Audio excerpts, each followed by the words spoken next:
Okay everyone, idiom number 289 है bad hair day. Bad hair day, ठीक है। Bad hair day के दो मीनिंग आते हैं एवरीवन। पहला मतलब है a day when many things go wrong, एक ऐसा दिन जब बहुत सारी चीजें गलत होती हैं, सही नहीं होती हैं, है ना, खराब गुजरती हैं। और दूसरा मतलब होता है a day when one's looks, specially one's hair doesn't look attractive, ठीक है एवरीवन। तो बैड हेयर डे उस दिन को भी कहते हैं एवरीवन जब किसी के लुक्स, है ना, किसी का अपीयरेंस, है ना, किसी का हुलिया, खास तौर पर उसका उनके बाल, है ना, अट्रैक्टिव नहीं दिखते हैं, है ना। तो जब आपका लुक किसी दिन अच्छा नहीं बना है, आपने बनाया है, दिख नहीं रहा है, लग नहीं रहा है, तो उस दिन को कहा जाता है बैड हेयर डे। तो दो मीनिंग, दो डिफरेंट मीनिंग आपने देखा बैड हेयर डे का। अब एग्जाम्पल देखेंगे हम। एग्जाम्पल है Sara is crying because she is having a bad hair day. First, she forgot about the managers meeting, and second, she had prepared the report for the wrong client. समझे? तो सारा नाम की एक लड़की है, उसके बारे में कहा जा रहा है कि आज का दिन ना उसका बहुत खराब गुजर रहा है। She is having a bad hair day means कि आज का दिन जो है वो बहुत खराब गुजर रहा है, कोई भी चीज उसकी सही हो नहीं रही है। कैसे? पहले तो वो मैनेजर के मीटिंग के बारे में भूल गई, मैनेजर के मीटिंग में जाना था उसको, वो गई नहीं। और दूसरी चीज उसके साथ गलत क्या हुआ, उसके साथ खराब क्या हुआ कि उसने रिपोर्ट जो था वो रॉन्ग क्लाइंट के लिए तैयार कर दिया। तो आज का जो दिन है वो बहुत खराब है, कुछ अच्छा नहीं हो रहा है सारा के लिए, इसलिए वो रो रही है। आगे बढ़ते हैं एवरीवन। इडियम नंबर 290 है बैड पैच। इसको रफ पैच भी कहा जाता है, डिफिकल्ट पैच भी कहा जाता है, स्टिकी पैच भी कहा जाता है। पैच, PATCH, पैच का एक मतलब होता है पीरियड, पीरियड यानी अवधि, है ना, काल। तो बैड पैच यानी पीरियड ऑफ ट्रबल, मुसीबत का समय, है ना, परेशानी का समय, बैड पैच। एग्जाम्पल है Steve has been going through a rough patch lately, he has lost his job and his wife wants a divorce। बताइए, कहा जा रहा है एवरीवन कि जो स्टीव नाम का व्यक्ति है वो अभी रफ पैच से गुजर रहा है, मतलब अभी मुसीबत की घड़ी से, मुश्किल समय से गुजर रहा है। पहले तो उसकी जॉब चली गई और अब उसकी पत्नी उसको छोड़कर जाना चाहती है, मतलब अब उसकी पत्नी उससे डिवोर्स चाहती है, तलाक चाहती है ना। तो बड़ी मुश्किल घड़ी गुजर रही है किसकी? स्टीव की, है ना। तो rough patch, bad patch, difficult patch, sticky patch, सबका मतलब होता है पीरियड ऑफ डिफिकल्टी और period of trouble, period of bad time. आगे आते हैं एवरीवन। 291 है बीहाइव।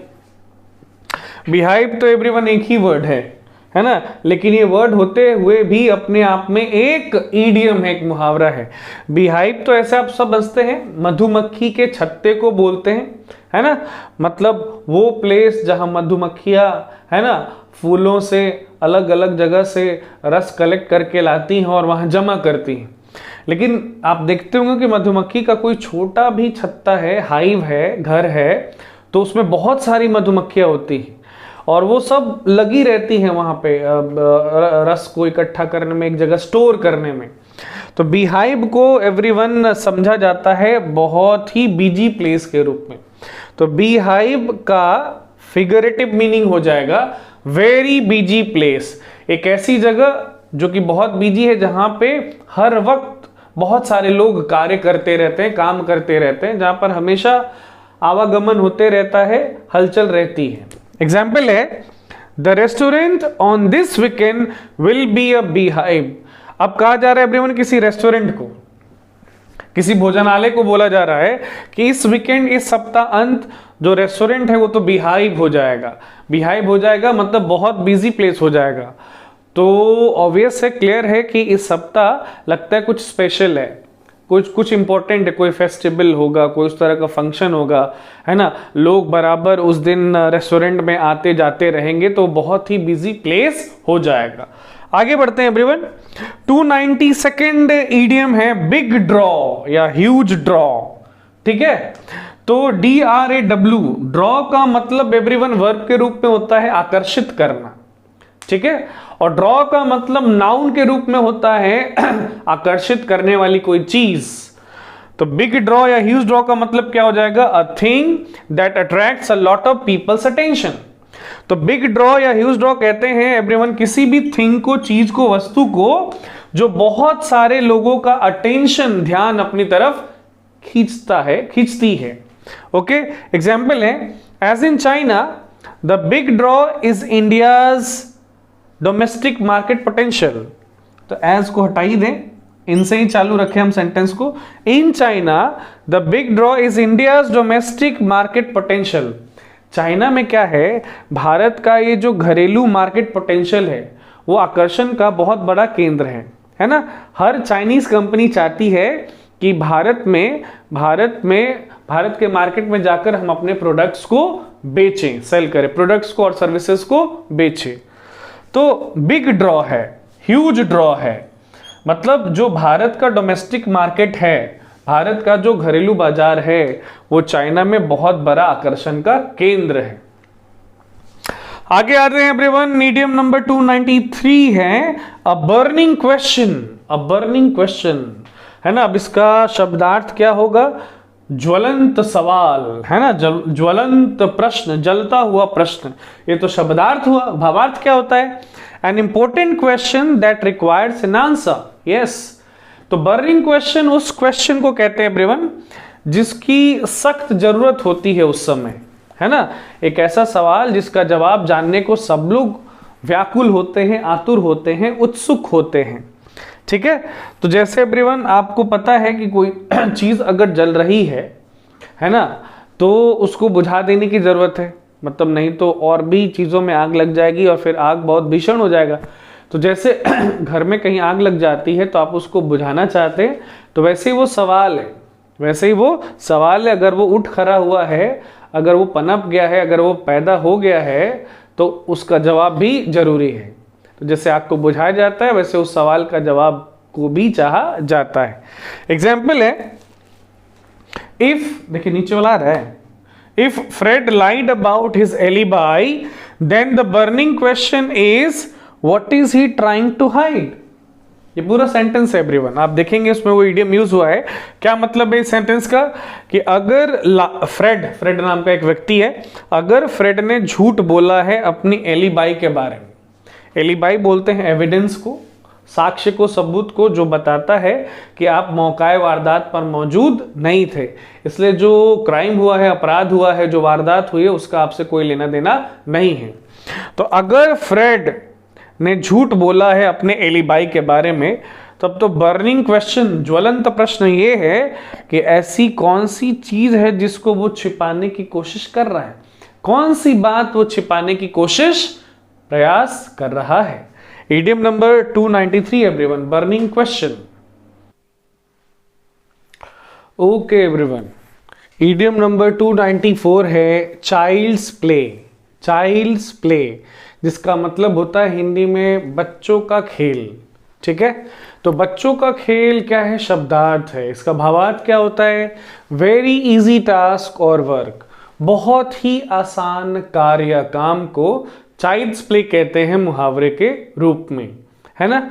अब जैसे बच्चों का जो खेल है वो बच्चों के लिए डिफिकल्ट हो सकता है, लेकिन बड़ों के लिए, है ना, जिनकी आयु, अनुभव, है ना, जिनका इंटेलेक्ट बच्चों से ज़्यादा होता है, उनके लिए वो जो खेल है, गेम है, वो आसान हो जाता है। तो बच्चों का खेल यानी कोई बहुत ही आसान कार्य या काम। एग्जाम्पल देखते हैं, an intricate question like this is child's play for Rohan. कहा जा रहा है एवरीवन कि एक जटिल प्रश्न, इस तरह का एक जटिल प्रश्न बच्चों का खेल है, मतलब रोहन के लिए बच्चों का खेल है। बच्चों का खेल है मतलब रोहन के लिए इस तरह के जटिल प्रश्न को सॉल्व करना, है ना, उसका जवाब देना बहुत आसान है, बहुत सरल कार्य है। आगे बढ़ते हैं, देखिए इडियम नंबर 295 है क्लोज्ड बुक, जिसका शब्दार्थ हो जाएगा बंद किताब, ठीक है। इसका भावार्थ क्या होता है, somebody or something about which you know nothing, a secret or a mystery। कहा जा रहा है एवरीवन, ये क्लोज्ड बुक का मतलब होता है कोई पर्सन या कोई थिंग, कोई पर्सन या कोई थिंग जिसके बारे में आप कुछ नहीं जानते हैं, है ना, जिसके बारे में आप कुछ नहीं जानते हैं, जो कि एक सीक्रेट है, जो कि एक मिस्ट्री हो गया है। ठीक है, तो अब आप भावार्थ और शब्दार्थ का लिंक बना सकते हैं। जिस तरह से कोई एक पुस्तक बंद होती है, ठीक है, और आप उसके इंफॉर्मेशन को पढ़ नहीं सकते, आप उसके इंफॉर्मेशन तक को एक्सेस नहीं कर सकते हैं, तो वैसे ही क्लोज्ड बुक प्रतीक है एवरीवन ऐसे किसी पर्सन का या थिंग का जिसके बारे में आपको जानकारी नहीं है, आपको इंफॉर्मेशन, आपको नॉलेज नहीं है। ओके, एग्जाम्पल देख लेते हैं everyone. Nobody really knows Manish very well, he is a close book, है ना। बोला जा रहा है एवरीवन कि एक व्यक्ति है जिनका नाम मनीष है, अब उनके बारे में कोई कुछ नहीं जानता है, इसका मतलब क्या, वो सीक्रेट है, उनका लाइफ सीक्रेट है, वो मिस्ट्री है, वो एक क्लोज्ड बुक है। तो क्लोज्ड बुक को सिंपल वर्ड में आप सीक्रेट या मिस्ट्री भी कह सकते हैं। आगे बढ़ते हैं, idiom number 296 everyone, cold fish. Cold fish का शब्दार्थ हो गया ठंडी मछली। तो ये कोल्ड फिश किसको कहते हैं? कोल्ड फिश एवरीवन किसी ऐसे पर्सन को कहते हैं, किसी ऐसे व्यक्ति को कहते हैं जो लिटिल इमोशन शो करते हैं, है ना, जो न के बराबर भाव भावना, है ना, संवेदना दिखाते हैं, या यूं कह ले कि वो अनफ्रेंडली होते हैं, या यूं कह ले कि बहुत रिजर्व होते हैं, है ना, मतलब वो बहुत ज्यादा इमोशन नहीं दिखाएंगे, बहुत ज्यादा सिंपैथी, एम्पैथी, है ना, केयर, अटेंशन आपके प्रति, किसी और चीज के प्रति या व्यक्ति के प्रति नहीं दिखाएंगे। एक तरह से ना वो इमोशनलेस होते हैं, संवेदनहीन होते हैं, कोल्ड फिश, है ना। अब कोल्ड फिश किसको कहते हैं? ठंडी मछली का मतलब क्या है एवरीवन?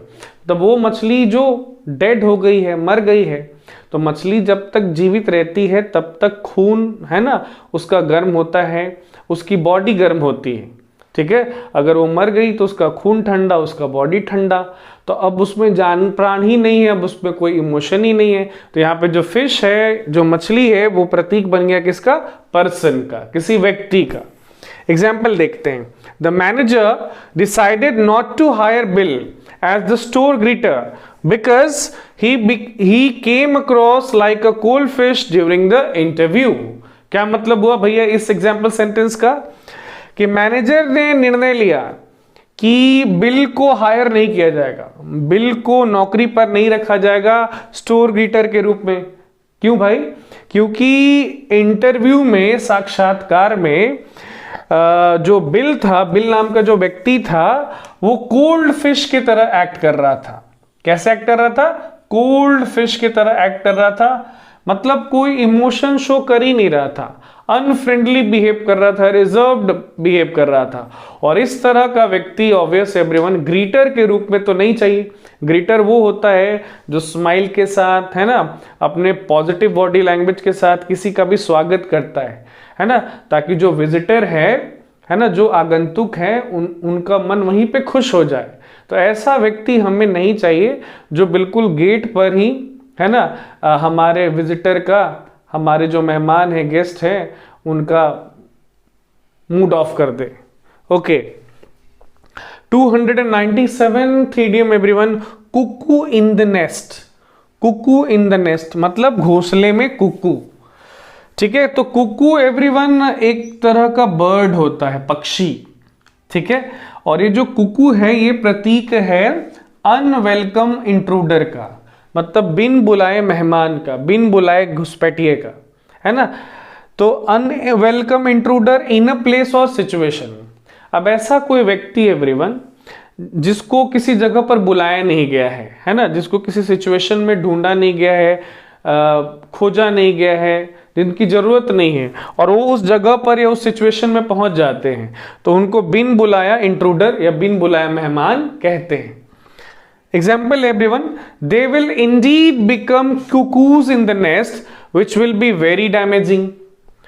ठीक है एवरीवन, क्या मतलब हुआ इस एग्जाम्पल सेंटेंस का? अब कुछ लोगों की बात हो रही है, उनके बारे में बोला जा रहा है कि सचमुच में वे लोग ना कुकूज इन द नेस्ट हो जाएंगे। क्या हो जाएंगे? कुकूज इन द नेस्ट, जो कि फिर हमारे प्रोग्राम में, है ना, हमारे प्रोजेक्ट में, हमारे काम में बहुत ज्यादा डैमेज पहुंचाएंगे, डैमेजिंग हो जाएंगे, हमारे लिए हानिकारक हो जाएंगे, नुकसानदायक हो जाएंगे। ठीक है एवरीवन, तो कुकू इन द नेस्ट मतलब बिन बुलाए मेहमान, बिन बुलाए घुसपैठिया। अब सुनिए इस इडियम के पीछे की कहानी, ये इडियम कहां से आया। देखिए आपको पता है कि कुकू नाम का एक बर्ड होता है ना, Kuku is a family of birds. अब ये जो कुकू हैं ये अपने अंडे कहाँ देते हैं, अपने से छोटे पक्षियों के घोंसले में जाके अपने अंडे दे देते हैं, और इनके अंडे को, जैसे कि स्पैरो हो गया है ना, अब इनके अंडे को स्पैरो सेता है ना, हैच करते हैं। और जब कुकू के एग्स हैच हो जाते हैं, जब उनके बेबी, कुकू बेबी जब अंडों से बाहर आ जाते हैं, तो वो जो होस्ट वो जो होस्ट है, मतलब स्पैरो है, मेल स्पैरो या फीमेल स्पैरो, तो इनको भी खाना खिलाना होता है, इनको भी फीड करना होता है, और इनको फीड करके इनको भी बड़ा करना होता है। अब क्योंकि कुकूज का जो साइज होता है ऑब्वियसली स्पैरो के साइज से ज़्यादा होता है, तो इन लोगों को ज़्यादा खिलाना पड़ता है। अब क्योंकि उनको ज़्यादा खिलाना पड़ रहा है, तो ये जो वर्क है उनको फीड करने का अपने बच्चों के मुकाबले ये थोड़ा टायरसम हो जाता है, टायरिंग हो जाता है, थकाऊ हो जाता है, उबाऊ हो जाता है। तो जैसे वो कुकू चिल्ड्रन बोलेंगे ना, कुकू चिल्ड्रन परेशान करते हैं होस्ट को, तो वैसे ही बिन बुलाए मेहमान भी परेशान करेगा आपको। ठीक है, तो कुकू इन द नेस्ट यानी अनवेलकम इंट्रूडर, बिन बुलाया मेहमान। 290th idiom everyone, damsel in distress. देखिए डैमसेल बोलते हैं एवरीवन यंग वुमन को। डैमसेल का मतलब होता है यंग वुमन, है ना, यानी नौजवान महिला, है ना, युवती जिसको आप हिंदी में कह सकते हैं। और डिस्ट्रेस का मतलब तो आपको मालूम है क्या होता है, डिस्ट्रेस मतलब परेशानी, मुसीबत, कठिनाई। तो डैमसेल इन डिस्ट्रेस यानी यंग वुमन इन डेंजर, है ना, कोई महिला जो कि खतरे में है, मुसीबत में है, परेशानी में है, असहाय है, उसको दूसरे वर्ड में डैमसेल इन डिस्ट्रेस कहते हैं। आइए इस फ्रेज को हम अपने सेंटेंस में यूज करते हैं। सेंटेंस है, thankfully Jack passed by and rescues the damsel in distress. क्या मतलब हुआ पूरे वाक्य का, थैंकफुली, है ना, थैंकफुली जो जैक था वो वहां से गुजर रहा था, उस जगह से गुजर रहा था, और उसने नोटिस कर लिया एक यंग वुमन को जो कि मुसीबत में थी, परेशानी में थी, और उसने सिर्फ नोटिस ही नहीं किया, उसने रेस्क्यू भी किया, है ना, उसने बचाया भी। किसको, उस यंग वुमन को डिस्ट्रेस से, वो जिस भी परेशानी में थी, किसी भी टाइप का परेशानी हो सकता है, उससे उसने उसको बचाया। ठीक है, अक्सर ऐसा हम लोग एवरीवन हिंदी मूवीज में देखते हैं, है ना, या बहुत सारी कहानियों में भी हमने पढ़ा है कि कोई महिला है, युवती है ना, नौजवान स्त्री है, वो किसी मुसीबत में पड़ गई है, तो उसको बचाने, है ना, उस कहानी का जो हीरो होता है, नायक होता है, वो आता है। तो उस महिला को आप बोलेंगे डैमसेल इन डिस्ट्रेस, है ना, a young woman in danger. जैसे कि सीता मैया को भी आप कह सकते हैं, रामायण वाली सीता मैया, जिनको रावण अशोक वाटिका में ले जाता है यहाँ से उठाकर, तो वो भी क्या थी, अ डैमसेल इन डिस्ट्रेस। फिर जाकर उनको पहले तो हनुमान जी हेल्प करते हैं, है ना, लॉर्ड हनुमान, उसके बाद फिर लॉर्ड राम जो उनके पति थे वो खुद जाते हैं उनको बचाने, वहां से लाने। 299 इडियम है everyone, diamond in the rough या अ रफ डायमंड, है ना। डायमंड आपको पता है हीरे को बोलते हैं, रफ का मतलब यहाँ पे है कचरा, है ना, तो कचरे के ढेर में पड़ा हुआ डायमंड, या कह सकते हैं कोयले की खान में छिपा हुआ हीरा, a diamond in the rough या अ रफ डायमंड। तो एवरीवन यहाँ पे जो डायमंड है वो प्रतीक है किसी पर्सन का, किसी व्यक्ति का।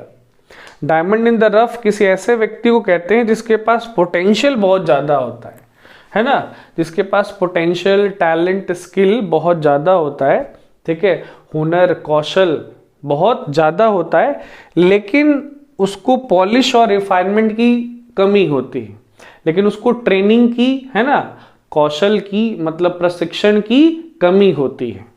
ठीक है, तो डायमंड इन द रफ यानी a person with great potential but lacking polish and refinement, वही जिसको हम हिंदी में कहते हैं कोयले की खान में छिपा हुआ हीरा। अब आप सबको तो पता है कि जब हीरे को खान से निकाला जाता है, माइन से निकाला जाता है, खनिज की खान से निकाला जाता है, और उसको तराशे जाने के पहले, उसको काटने के पहले वो क्या होता है, बाकी पत्थरों के जैसा ही दिखता है, वो बाकी कोयले के जैसा ही दिखता है ना। तो बाकी पत्थरों में और कोयले में ज़्यादा अंतर नहीं होता है। और फिर आप क्या करते हैं, उसको रिफाइन करते हैं ना, उसको तराशते हैं, उसको काटते हैं, उस पे शाइनिंग लाते हैं, तो जो चमक आती है तब वो बाकी पत्थरों से डिफरेंट दिखने लग जाता है, चमकने लग जाता है, और फिर उसकी जो वैल्यू होती है, जो मूल्य होता है, वो बहुत ज़्यादा बढ़ जाता है। तो यही चीज़ एक व्यक्ति के साथ भी होता है एवरीवन। किसी व्यक्ति में है ना कोई टैलेंट बचपन से ही होता है, बहुत पहले से ही होता है, लेकिन जब तक उसको आप ट्रेन नहीं करेंगे है ना, वो अपने उस टैलेंट को, उस पोटेंशियल को जस्टिफाई नहीं कर पाएगा, परफॉर्मेंस में कन्वर्ट नहीं कर पाएगा। तो यहाँ पे जो डायमंड है, हीरा है, वो प्रतीक है ऐसे व्यक्ति का जिसके पास पोटेंशियल तो है लेकिन उसके पास ट्रेनिंग नहीं है। ठीक है, अभी हम लोग इसका एग्जाम्पल देखेंगे एवरीवन। चलिए एवरीवन एग्जाम्पल देख लेते हैं। एग्जाम्पल है, her singing voice is beautiful but she needs help with her gesture, she is a rough diamond. ये एवरीवन बोला जा रहा है किसी महिला को, उनके सिंगिंग वॉइस को बहुत खूबसूरत कहा जा रहा है और कहा जा रहा है कि उनको मदद की भी ज़रूरत है। उनकी सिंगिंग वॉइस बहुत खूबसूरत है, बहुत सुंदर है, लेकिन उनको मदद की ज़रूरत है उनके जेस्चर्स के साथ। इसका मतलब गाती तो अच्छा है वो, लेकिन जेस्चर, भाव भंगिमा कैसा होना चाहिए गाने के वक्त, ये उनको नहीं बताया, समझाया, सिखाया गया है। तो उनको हेल्प की ज़रूरत है, उनको ट्रेनिंग की ज़रूरत है। इसका मतलब क्या कि वो एक रफ डायमंड है। मतलब एक ऐसी पर्सन है, वो एक ऐसे सिंगर है जिनके पास टैलेंट काफ़ी है, पोटेंशियल काफ़ी है, बहुत ही अच्छा सिंगर बनने का, बहुत ही अच्छा सिंगिंग करने का, लेकिन उनको ट्रेनिंग की भी ज़रूरत है। आगे बढ़ते हैं। इडियम नंबर 300 है everyone, a dime a dozen. A dime a dozen मतलब एक दर्जन किसी वस्तु की कीमत सिर्फ एक डाइम। एक दर्जन किसी वस्तु की कीमत सिर्फ एक डाइम। ठीक है, अ डजन समझते हैं आप 12 पीसेस। तो कोई चीज है, कोई वस्तु है, वो 12 मिलती हैं, कितने में, सिर्फ एक डाइम में। अब आपको मालूम होना चाहिए कि एक डाइम जो होता है वो 10 सेंट कॉइन होता है ना, जो कि $1 का 1/10 होता है। मतलब 10 डाइम मिलकर $1 बनाते हैं, है ना। तो अ डाइम अ डजन यानी एक डाइम में एक दर्जन। अब इसका भावार्थ क्या होता है? तो a dime a dozen everyone किसी ऐसे चीज को कहते हैं that is abundant, cheap and very common. ऐसी कोई चीज जो कि बहुत ज्यादा है, जो कि बहुत सस्ती है और बहुत कॉमन होती है ना। तो ऐसी कोई भी चीज जो अबंडेंट है, प्रचुर मात्रा में है, सस्ती है, बहुत कॉमन है, उसको हम लोग अ डाइम अ डजन कहते हैं। एग्जाम्पल है, coaching classes are a dime a dozen but most of them are of low quality and don't deliver on their promise. ध्यान दे रहे इस एग्जाम्पल सेंटेंस पर। बोला जा रहा है ब्रह्मन की जो कोचिंग क्लासेस है वो तो बहुत कॉमन हो गया है, बहुत अबंडेंट हो गया, बहुत चीप हो गया है ना। कोचिंग क्लासेस आपको हर गली में दिख जाएगी, मिल जाएगी, लेकिन उनमें से अधिकतर कोचिंग क्लासेस लो क्वालिटी की होती हैं और वो जैसा प्रॉमिस करती है वैसा डिलीवर नहीं करती। जैसा वो वादा करती है कि हम आपको ये पढ़ा देंगे, ये सिखा देंगे, ये कोर्स करा देंगे, वो वैसा करती नहीं है। ठीक है everyone, a dime a dozen. अब बात एवरीवन उन दिनों की है जब अमेरिका में सच में है ना बहुत सारी चीज़ें सिर्फ एक डाइम में मिलती थी 12 पीसेस में। ठीक है, तो ऐसी कोई भी चीज़ जो इतनी सस्ती मिलती है तो वो बहुत अबंडेंट है, बहुत चीप है, इसलिए इतनी सस्ती मिल रही है। ठीक है, आगे बढ़ते हैं। इडियम नंबर 301 है एवरीवन, अ डॉग्स ब्रेकफास्ट। अ डॉग्स ब्रेकफास्ट, अब इसका शब्दार्थ क्या हो जाएगा? एक डॉग का नाश्ता। अब यहाँ पे डॉग का नाश्ता किस चीज का प्रतीक है? क्या भावार्थ आ रहा है, ध्यान दीजिए। तो डॉग्स ब्रेकफास्ट बोलते हैं एवरीवन किसी पर्सन या किसी थिंग को दैट लुक्स एक्सट्रीमली अनटाइडी, है ना, ऐसा कोई व्यक्ति या ऐसी कोई चीज जो कि बहुत ज्यादा गंदा संदा दिखता है, बहुत ज्यादा बदसूरत भद्दा दिखता है, और something that is very badly done, या आप किसी एक्शन को भी कह सकते हैं, किसी कार्य किसी काम को भी कह सकते हैं, है ना, जिसको कि बहुत बुरी तरीके से परफॉर्म किया गया है ना। तो व्यक्ति को, वस्तु को, एक्शन को कह सकते हैं आप डॉग्स ब्रेकफास्ट, जो कि बहुत गंदा होता है देखने में, जिसको बहुत गंदे तरीके से किया गया है। Example everyone, it was a dog's breakfast of a match and our coach was understandably upset. क्या बोला जा रहा है एवरीवन कि वो जो मैच खेला गया हमारी टीम के द्वारा वो डॉग्स ब्रेकफास्ट था, मतलब बुरी तरीके से उस मैच को खेला गया है। That match was very badly played. जो प्लेयर्स थे, है ना, उन्होंने बड़ा गंदा परफॉर्म किया है, और हमारे कोच की जो उदासी थी, है ना, नाराजगी थी, नाखुशी थी, वो अंडरस्टैंडेबल थी। समझा जा सकता था कि हमारे कोच जो हैं वो क्यों नाखुश हैं, क्यों नाराज हैं, है ना, वो क्यों क्रोधित है, वो क्यों गुस्से में है। अ डॉग्स ब्रेकफास्ट। अब डॉग्स ब्रेकफास्ट का इस मीनिंग के साथ क्या कनेक्शन है, सुने समझे। देखिए एवरीवन, अगर आप घर में कभी कभी ऐसा होता होगा कि कुछ बना रहे हैं, है ना, ब्रेकफास्ट में, लंच में या डिनर में कुछ बना रहे हैं, और किसी कारणवश वो अच्छा नहीं बन पाया, है ना, भोजन जो है वो खराब हो गया, तो आप उसको कूड़े कचरे में नहीं फेंक देते हैं, है ना। आपके अगल बगल कोई स्ट्रे एनिमल होता है, कोई आवारा जानवर होता है, जैसे कि डॉग या काऊ, उसको दे देते हैं खाने को, है ना। तो अब यहाँ से क्या समझ में आ रहा है कि कुत्ते के भाग्य में, कुत्ते की किस्मत में, चाहे ब्रेकफास्ट हो, लंच हो या डिनर हो, खासकर वो स्ट्रे डॉग्स है अगर, तो उसके भाग्य में कैसा फूड लिखा है, बैड फूड ही लिखा है ना, bad made, bad cooked food ही लिखा है। तो एवरीवन, जो डॉग्स ब्रेकफास्ट है वो प्रतीक हो जाता है किसी ऐसे व्यक्ति का, वस्तु का, या किसी ऐसे एक्शन का जो कि बहुत गंदा है, भद्दा है। ठीक, आगे बढ़ते हैं। अगला इडियम भी एवरीवन डॉग से ही रिलेटेड है, जो कि है अ डॉग्स लाइफ, है ना, एक कुत्ते का जीवन। एक कुत्ते का जीवन यानी कैसा जीवन, very unhappy and unpleasant life, बहुत ही अनहैप्पी और अनप्लेजेंट लाइफ, है ना। अनप्लेजेंट मतलब दुखदाई, कष्टदाई, पीड़ादायक, अनहैप्पी मतलब वही दुखद, बहुत दुखद जीवन। अब आपको तो पता है कि डॉग का जो लाइफ होता है, खासकर स्ट्रे डॉग का जो लाइफ होता है, इस समय में भी, खैर ये जिस जमाने से ये ईडियम बना है, जब से यूज हो रहा है, उस जमाने में भी कुत्तों की हालत बहुत खराब होती थी, ठीक है, स्ट्रे डॉग्स के खासकर।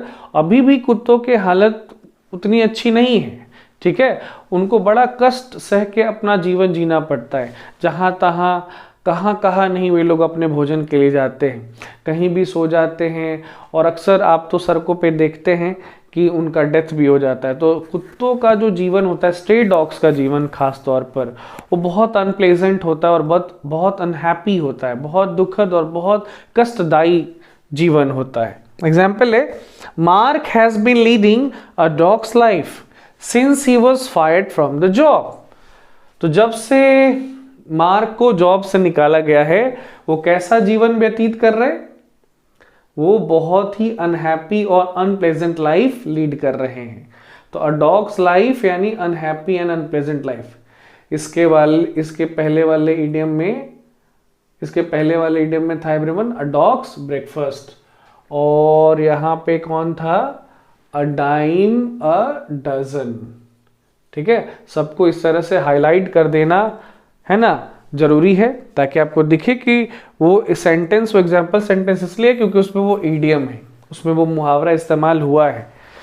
आगे बढ़ते हैं, अगला ईडियम है 303, अ ड्रॉप इन द ओशन और अ ड्रॉप इन अ बकेट, है ना। इसी का हिंदी इक्विवेलेंट होता है एवरीवन, ऊंट के मुंह में जीरा। ऊंट के मुंह में जीरा यानी वेरी स्मॉल और अनइम्पोर्टेंट अमाउंट, मतलब बहुत ही छोटी मात्रा, है ना, या बहुत ही अनइम्पोर्टेंट, महत्वहीन मात्रा, जिसका कोई वैल्यू नहीं है, जिसका कोई इंपॉर्टेंस नहीं है। A drop in the ocean या a drop in the bucket. अब आपको तो पता है कि ओशन में, है ना, या बकेट में ही पानी का जो अमाउंट होता है वो बहुत ज़्यादा होता है, बहुत बहुत बहुत ज़्यादा होता है एक ड्रॉप के मुकाबले, है ना। तो वो जो ड्रॉप है वो बहुत बहुत बहुत बहुत कम है ना, कंपैरेटिवली जितना पानी बकेट में होता है या ओशन की तो बात ही और भी बहुत दूर की हो गई। एग्जाम्पल है, what we were paid for our work was a drop in the bucket compared to what the company earned। बताइए, हम लोगों को जो पे किया गया, हम लोगों को जो पैसे दिए गए हमारे काम के लिए, वो तो ड्रॉप इन द बकेट था, यानी हम लोगों को बहुत ही कम अमाउंट दिया गया, बहुत ही कम पैसे दिए गए हमारी मेहनत के लिए, हमारे काम के लिए, अगर हम उसकी तुलना करें उस अमाउंट से जिसको कंपनी ने अर्न किया है। ठीक है, तो कंपनी ने, समझ सकते हैं आप, करोड़ों लाखों में अर्जित किया होगा पैसा, और हम लोगों को सैकड़ों हजारों में मिले हैं पैसे। ठीक है एवरीवन, तो ये था इडियम नंबर 303।